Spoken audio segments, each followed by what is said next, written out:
Welcome back everyone to another chunky jeweler video. In tonight's video we are going to clean up this casting, and so what I want to do, I'm going to try and divide this video up in essentially 3 segments. With segment number 1 we'll be cleaning up the casting, getting rid of the sprue, get it all nice and shiny and presentable. Then we need to size this ring down to a size G, and size G, that is an, let's see, US size 3.5. You may see it there. So that's size G in the British, 3.5 ish in the US sizes. So that's going to be a tricky bit on its own, because I have to keep this setting intact. I need to keep it from bending and collapsing. So in order to still accommodate the size stone that needs to go in there, which if I remember correctly is a 7 by 5 millimeter oval amethyst, which I actually have right to the left of me. There are 2 in the packet because I need one for another video, well, another ring.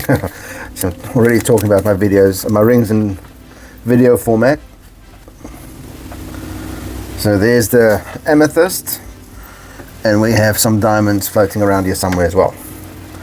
So amethyst is going in there, nice snug, and then the diamonds will be going on the shoulders, and we'll do a nice fine micro pavé setting. Hopefully I can get this all done in one go, but I'll still divvy it up in 3 segments. Wouldn't want you guys to sit and watch this video for 2.5 hours, 3 hours. I'm going to bring it down to about 12 to 15 minutes. Ha! Let's set ourselves a challenge, eh? See if I can get it done. Enough rambling, let's get started. So first off, we get rid of that sprue, eh? Yeah, let's do that.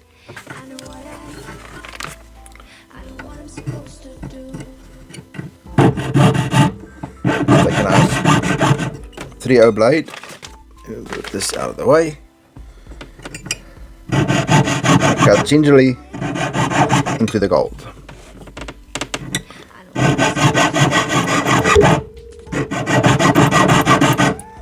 So try avoid knocking the camera and the microphone.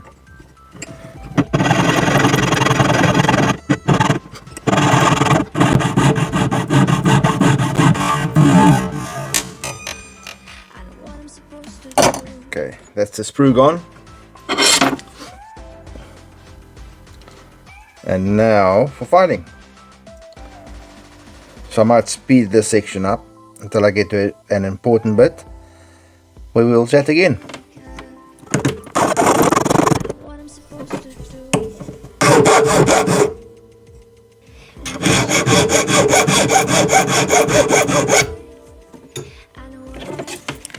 Okay, so now that we're done with the filing, it's time for sanding. So I'll start with a 400 grit sandpaper, and I'll just work my way around, get rid of all the file marks, and I'll just spare you the agony again. So I've just changed over to the sandpaper discs, and I make these myself. I keep on saying I'll show you how to make them, but I haven't gotten around to it yet. I'll put in some extra effort and get that done. For those of you who'd like to see how I make my own sandpaper discs, they work nicely because you can do your own grids and cut them in different sizes for different areas, and they work well because they get into every nookie and cranny.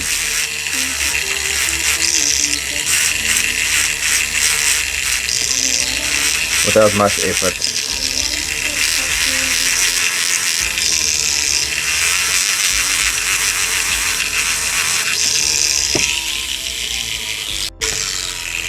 The nice thing about these paper discs, if you cut them the right size, you can actually clean inside of the band as well, and it gives you that nice soft edge without having to go around it with a file.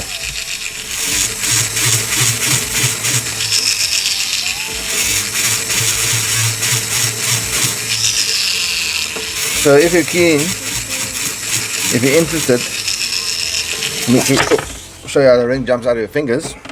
Done. Your wish granted. But if you're interested in me showing you how to make these paper discs quick and easy, without sitting there with a pair of scissors and marking it out and that sort of stuff, I've got a little useful tip and trick that I do. So if you're interested for me to show you how I do that, send me a message in the comment section and I will get onto it for you as soon as I can. No flurries.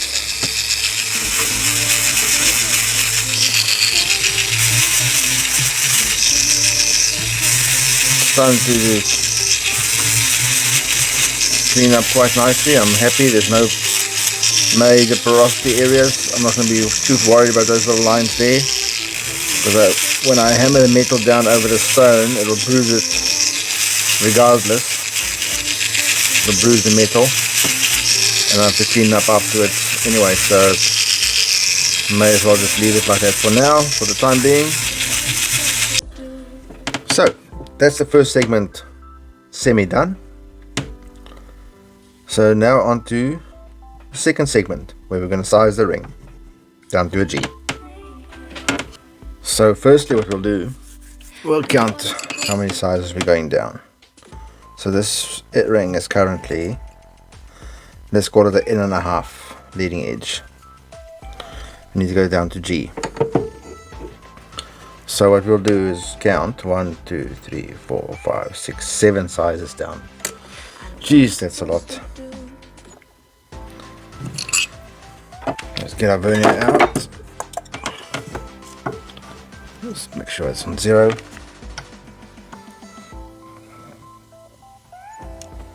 So rule of thumb, one size is 1.1 millimeters. Smidge over, but we'll leave that for tweaking. Give us some excess metal to work with. We can always file a little bit away or cut it away. Let's move all these tools out of the way and cut.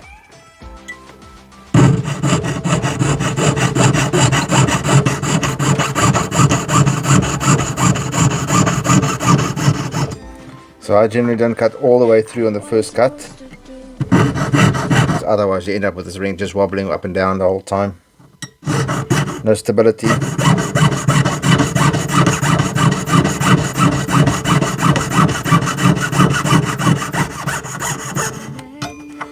Whereas with this method, see, no mess, no fuss. So can measure great, slightly off center, but that'll have to do. So I'm going to try and bend it, tuck it in there, and bend with my hold the ring firm with my finger on the setting part, tweak it in. And we try and avoid messing with the setting. We'll do the same on the other end. Firm grip, bring it in, and as you may or may not know, 9 carat is not the softest of metals, so we've got to be firm to manipulate it. So we almost got it touching. So Next I'll use my trusty bendy pliers just for that extra bit of tweaking to get the joint nice and tight.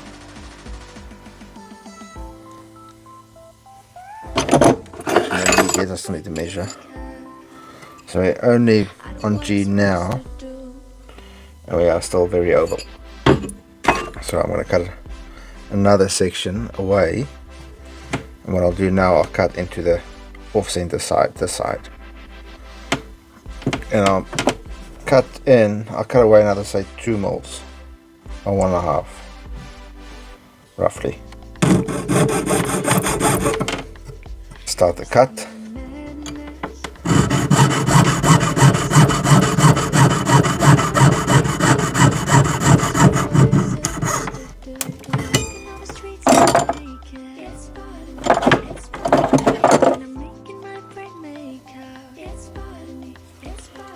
With the bendy pliers, we bring those bands in again.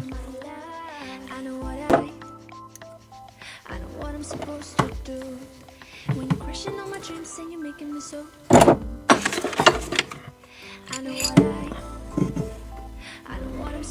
I reckon the only way we'll know is by soldering it, because it's so oval, and I might end up having to leave it slightly oval in order to save that setting. So I think next step, we get it soldered.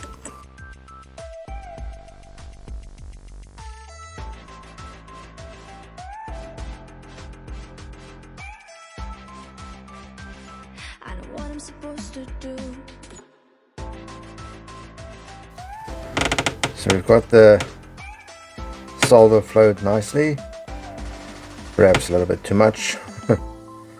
So all clean from the acid bath. Next step, let's step it around and see how we go.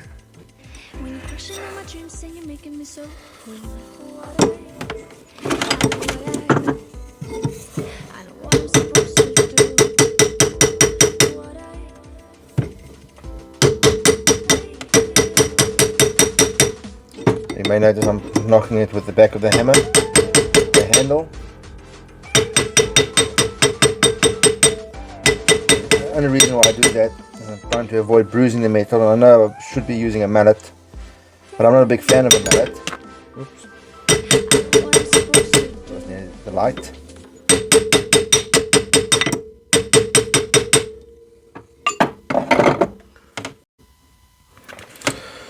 So it's not 100% round yet, but I just want to see, test, check how we're looking for the setting. Not too bad, not too bad.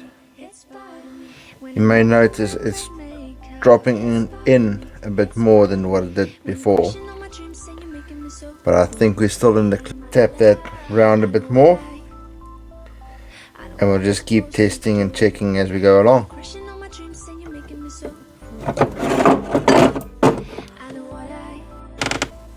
Okay, so I've managed to knock it around a bit more. Does look like it's trotting out a bit on this side. I might have to hammer it a little bit more. Yeah.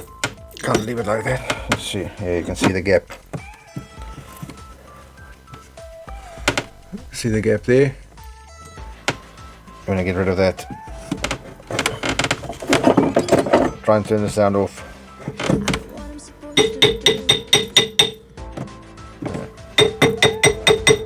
I won't get away.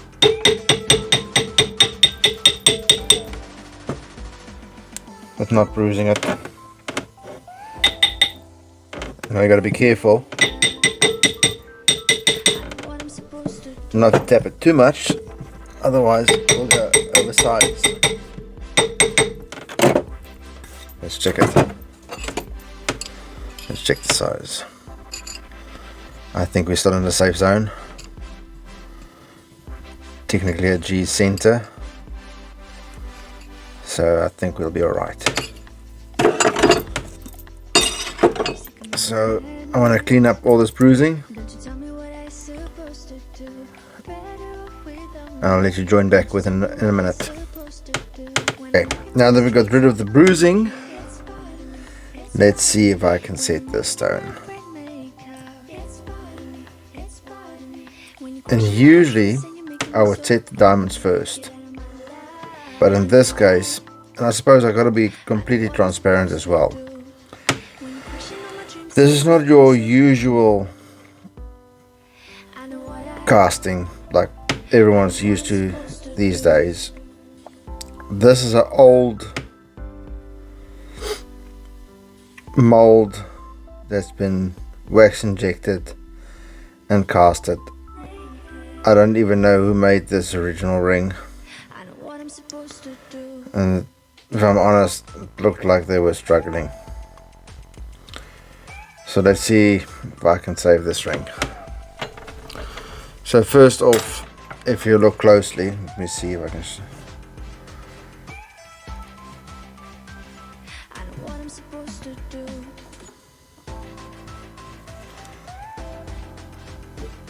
The stone is not sitting low enough for the metal to cover it, so I'm going to have to drop this a little bit lower. And I had a look. Oops.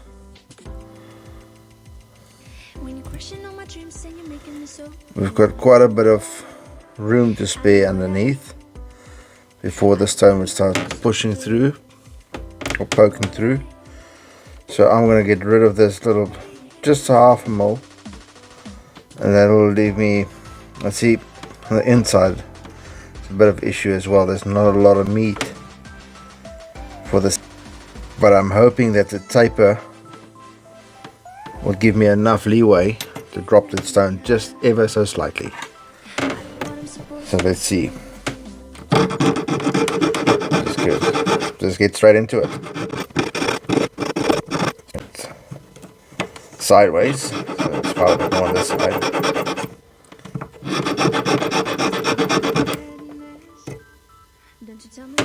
Let's get the clamp. This will allow for a better grip on the ring.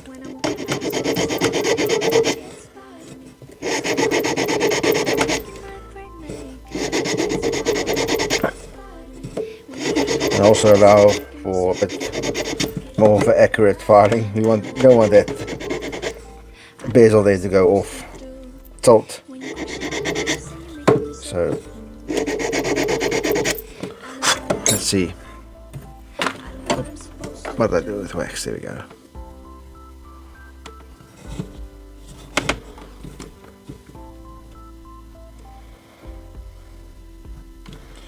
So yes, I don't think you can see on the camera, but now what is happening, it's the girdle of this, or the belly of the stone is catching there and there and keeping it from dropping lower. So it's time for some ball bearers. Okay, found one, it might work, so let's start. And while I'm following that, doing that, I'm going to follow that line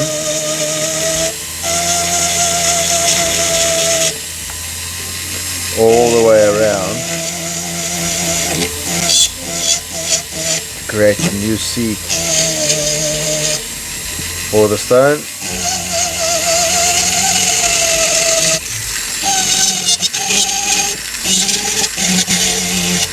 We'll just be very careful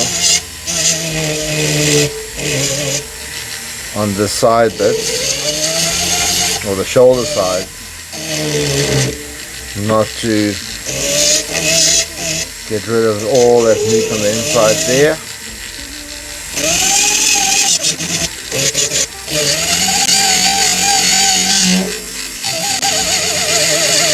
I'm going to try and avoid that happening.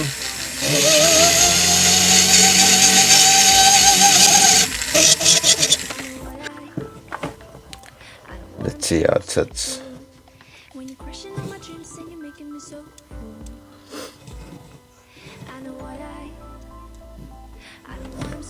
It's still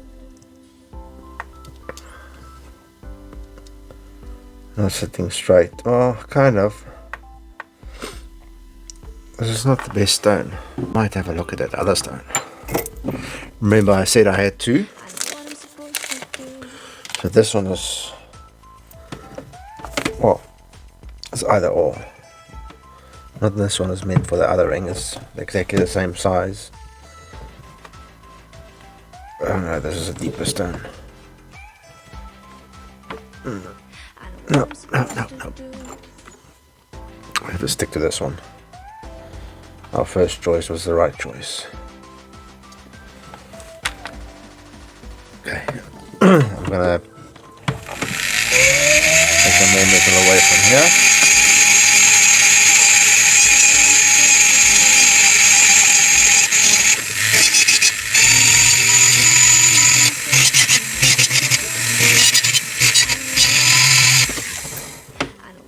Let's see.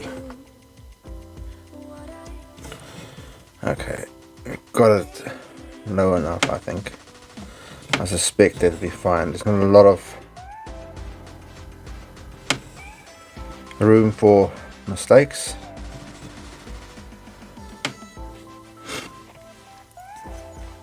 We'll just have to use, or treat it as a proper rub set or gypsy set and take it from there.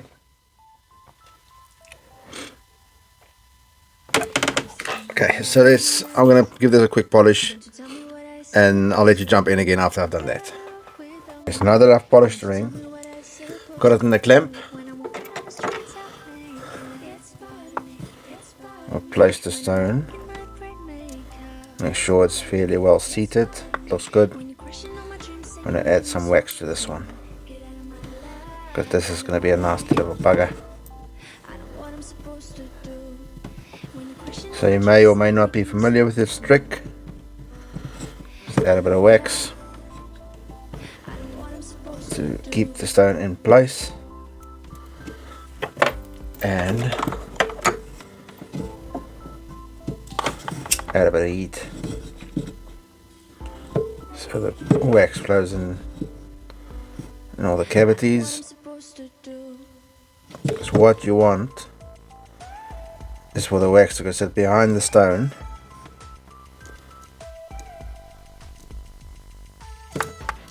and keep it in place. A little bit warm to the touch, not too bad. Make sure it's nice and straight. Press it down even if you need to.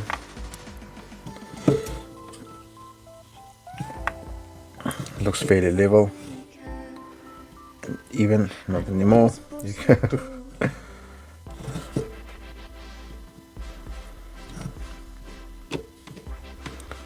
That should do.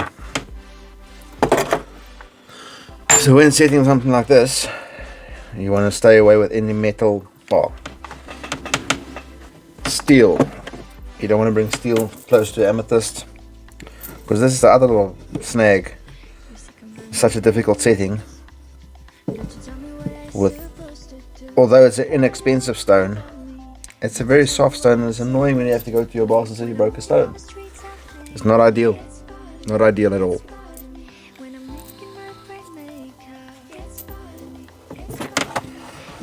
So here goes nothing.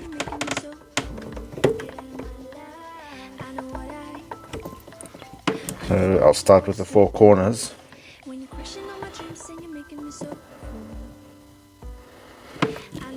Metal's so thick. Should actually thin it out a bit.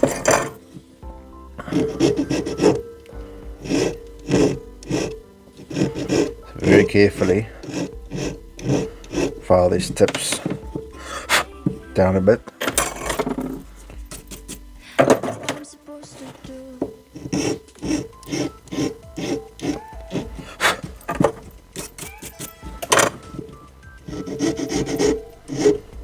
Just to give you some more flexibility on those ends. So all you want to do is just want to get it close to the stone, so you can come in with a hammering tool to bring it home.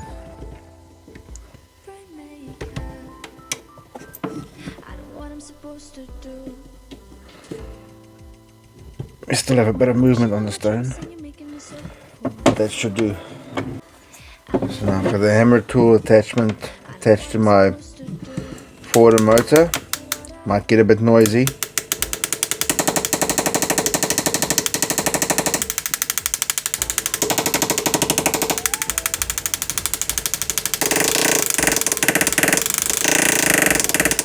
Slow and steady.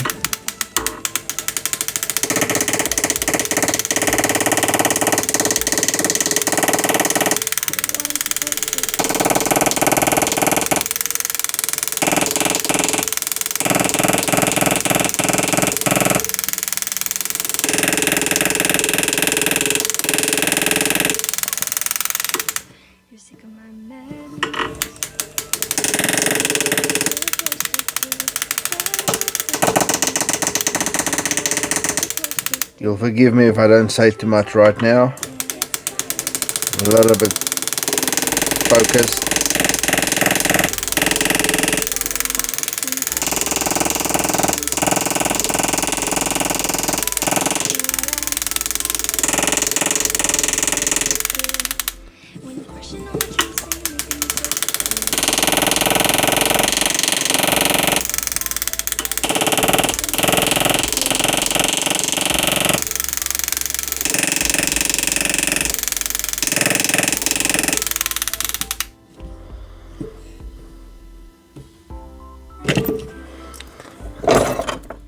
Not what I was expecting.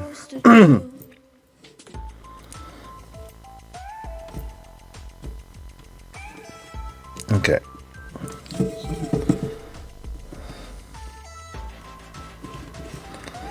So I'll get it back in. Get some heat on it again.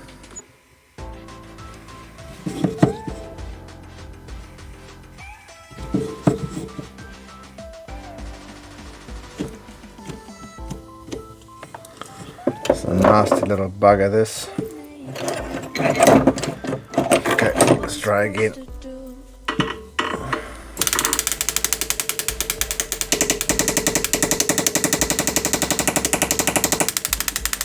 So I'm going to try and push the metal a little bit that way. So bring the hammer in from this side to try and push the metal across to cover the edge of the stone.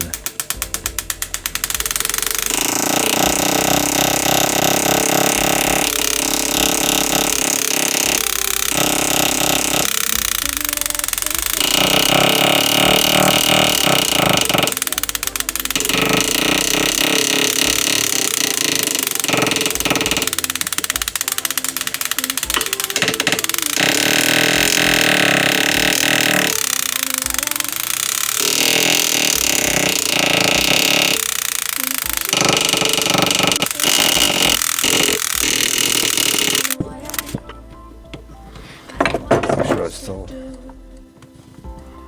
fairly straight and level, so we'll do the same on this end.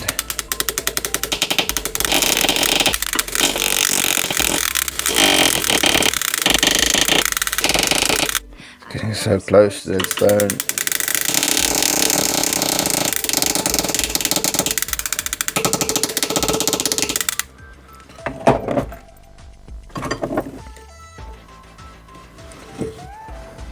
Okay, it looks like it's holding.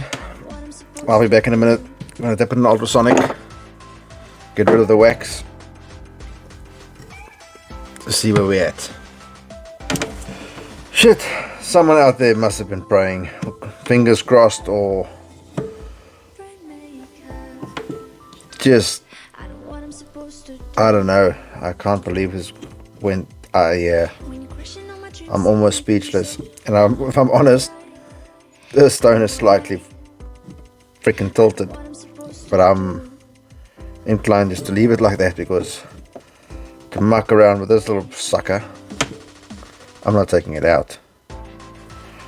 And I'm too scared to try and hammer a bit more to push it down, because I don't think it'll go.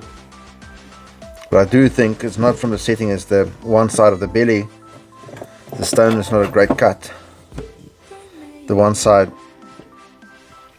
I'm not sure if you can see the girdle, goes a bit fatter on this end. And I know it's kind of sounding like I'm looking for excuses, and I kind of am, if I'm honest. Let's give it a go. Let's see. Whoever was spraying out there, or fingers crossed, or just amana, thanks, and do it again.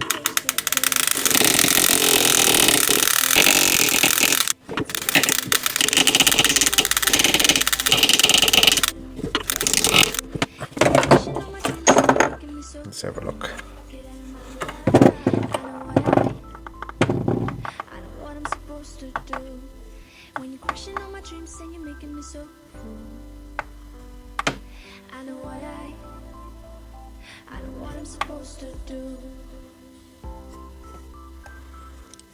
Don't want to leave it like this. So you might be wondering why I'm holding it in my fingers and not in the ring clamp.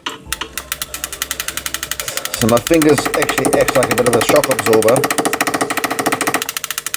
So there's not,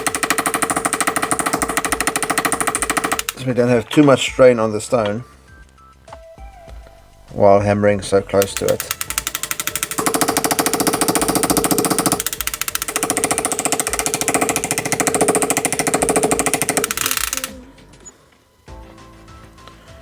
Yeah, look, I don't often say this, but fuck it, I'm leaving it as is, because I'm noticing that this whole section, this little tube bit, is actually at an off angle to compare to that one, and I want to think that this is, unfortunately, alongside with the stone being slightly off, thicker on this side, and that angle being off, it's making it look worse than it actually is. I think once it's set and cleaned up, we should be good. So let's clean up that bezel and get those diamonds in. It's almost 11 o'clock at night.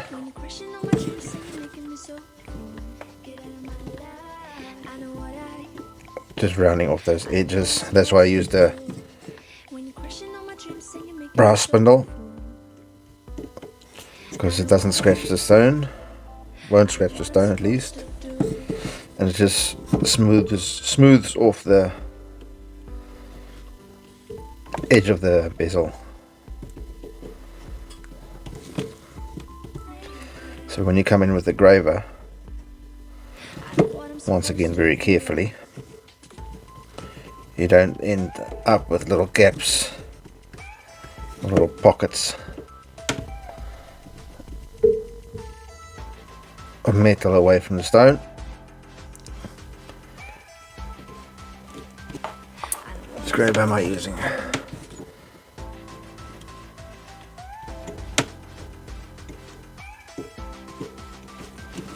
Very lightly.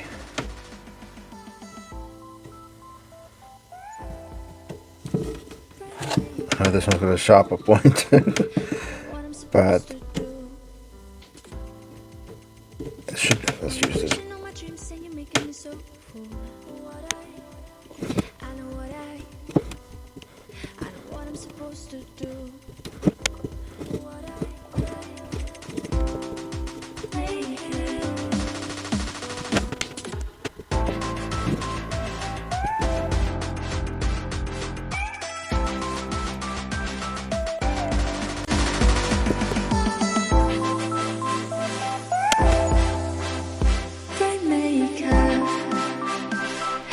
What I'm supposed to do.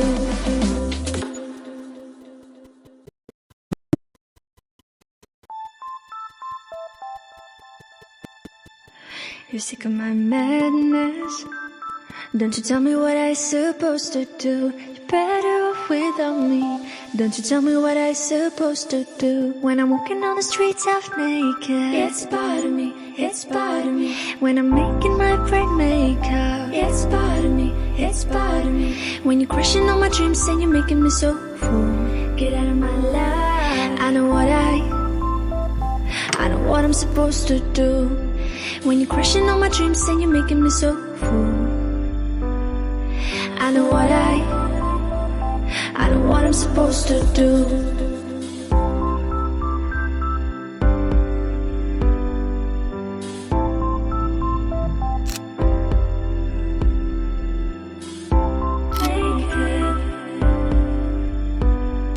I know what I'm supposed to do.